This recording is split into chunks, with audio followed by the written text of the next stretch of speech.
नमस्कार दोस्तों, आपका मेरे YouTube चैनल में स्वागत है। आज मैं आपको एकादशी की कथा सुनाने जा रही हूँ। अगर आपको ये कथा पसंद आए तो कमेंट बॉक्स में भगवान विष्णु की जय अवश्य लिखिए।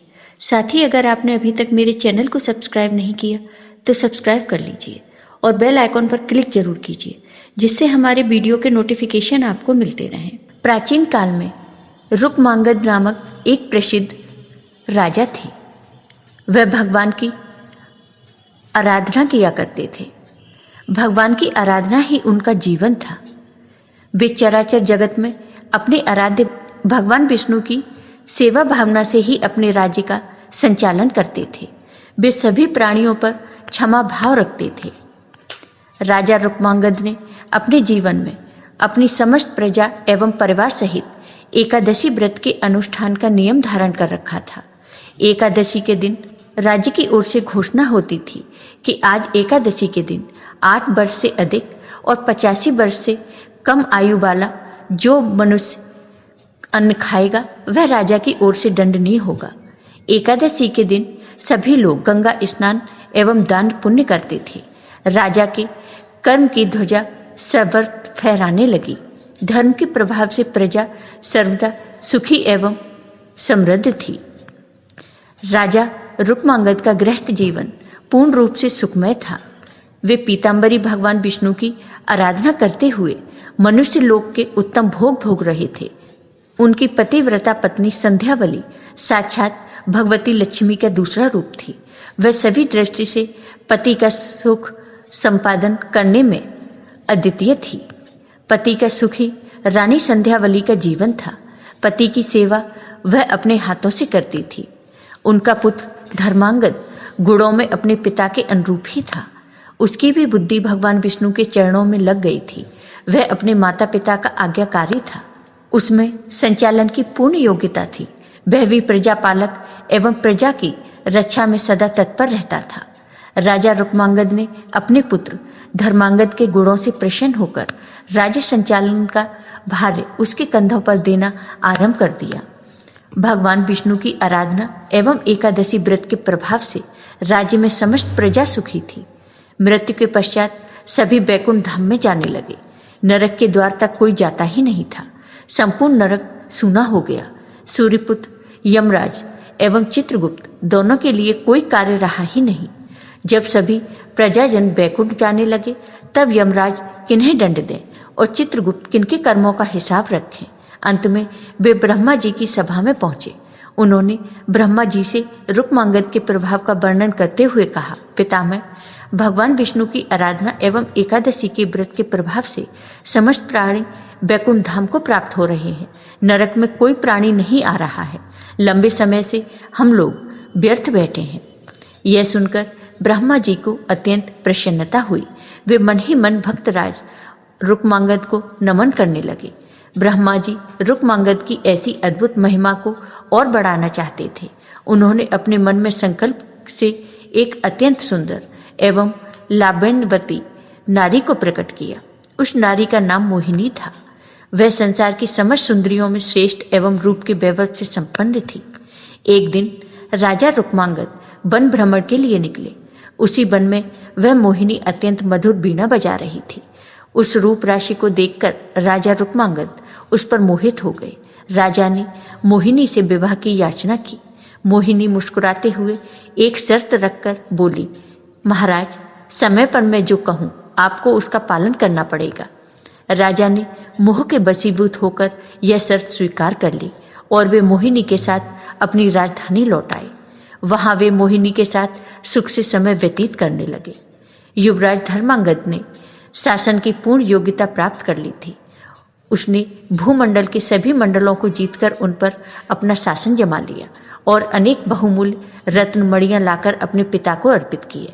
धर्मांगद के सुराज्य से प्रसन्न होकर रुक्मांगद ने अपनी संपूर्ण शासन व्यवस्था उसे सौंप दी और एक योग्य कन्या से धर्मांगद का विधि पूर्वक विवाह कर दिया। ब्रह्मा जी ने मोहिनी को राजा रुक्मांगद की परीक्षा के लिए ही भेजा था। सुखपूर्वक बहुत समय व्यतीत होने पर एक दिन वह अवसर आया जब रुक्मांगद का एकादशी व्रत निर्विघ्न चल रहा था। वे एकादशी के दिन कभी अन्न ग्रहण नहीं करते थे। सदैव की भांति वे घोषणा करा देते कि हे मनुष्य, तुम सब अपने वैभव के अनुसार एकादशी के दिन चक्र सुदर्शनधारी भगवान विष्णु की पूजा करो। जो भगवान विष्णु का लोक प्रदान करने वाले मेरे इस धर्म समस्त वचन का पालन नहीं करेगा, निश्चय ही उसे कठोर दंड दिया जाएगा। एक दिन मोहिनी अपने पति रुक्मांगद से एकादशी के दिन अन्न खाने के लिए आग्रह करने लगी। उसने हठपूर्वक कहा कि गृहस्थ राजा को जो सदैव परिश्रम करता है, कभी भी अन्न नहीं छोड़ना चाहिए। राजा ने मोहिनी को बहुत समझाया। उन्होंने शास्त्रों का प्रमाण देकर बताया कि एकादशी के दिन जो अन्न खाता है वह पाप का भागी और नरकगामी होता है। किंतु मोहिनी अपने हठ पर अटल रही। मोहिनी ने राजा को विवाह के समय दी हुई अपनी शर्त की स्मृति कराई कि जो मैं कहूंगी उनका आपको पालन करना होगा, अन्यथा असत्यवादी हो जाएंगे एवं सत्य का त्याग करने से आपको पाप का भागी होना पड़ेगा। मोहिनी ने अंत में यह भी घोषणा की कि यदि आप एकादशी के दिन अन्न ग्रहण नहीं करोगे तो मैं आपको त्याग कर चली जाऊंगी। राजा रुक्मांगद ने उसे बहुत समझाया, परंतु मोहिनी अपने निश्चय पर अटल रही।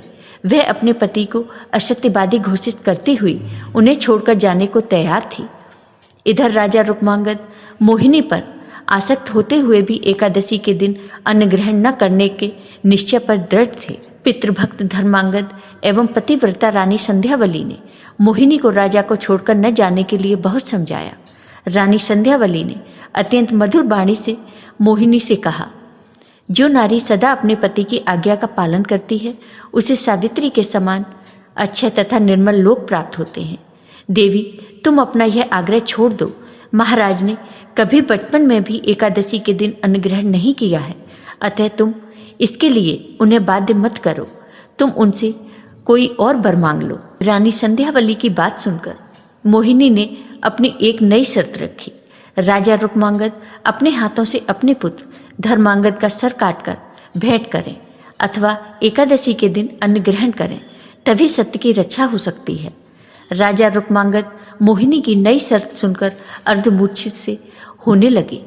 मूर्ख मोहिनी को अपनी भावी दुर्दशा का विभिन्न मात्र भी विचार नहीं था। वह अपने पति के बहुत समझाने एवं अनुनय विनय करने पर भी कुछ ध्यान न देकर अपने हठ पर अड़ी रही। अंत में धर्मांगद एवं रानी संध्यावली ने महाराज रुक्मांगद से प्रार्थना करके उन्हें सत्य की रक्षा के लिए राजी किया। कृपालु भगवान विष्णु राजा रुक्मांगद, धर्मांगद एवं रानी संध्यावली का धैर्य देख रहे थे। चमचमाती तलवार ज्यों ही धर्मांगद के सिर को छूने वाली थी, त्यों ही भगवान विष्णु ने प्रकट होकर राजा का हाथ पकड़ लिया। इस अद्भुत दृश्य को देवगण भी देख रहे थे। उनके देखते ही देखते महात्मा नरेश अपनी रानी संध्यावली एवं पुत्र धर्मांगद के साथ भगवान विष्णु में सशरीर विलीन हो गए। क्रूर हृदय मोहिनी भी यह दृश्य देख रही थी। राजा के पुरोहित बसु से यह सब देखा नहीं गया। उनके संकल्प से दुष्ट मोहिनी वहीं भस्म होकर राख की ढेर हो गई। जय हो भगवान विष्णु की। आपको ये वीडियो पसंद आया हो तो कमेंट बॉक्स में कमेंट करके जरूर बताइए। साथ ही मेरे वीडियो को ज़्यादा से ज़्यादा शेयर करिए। धन्यवाद।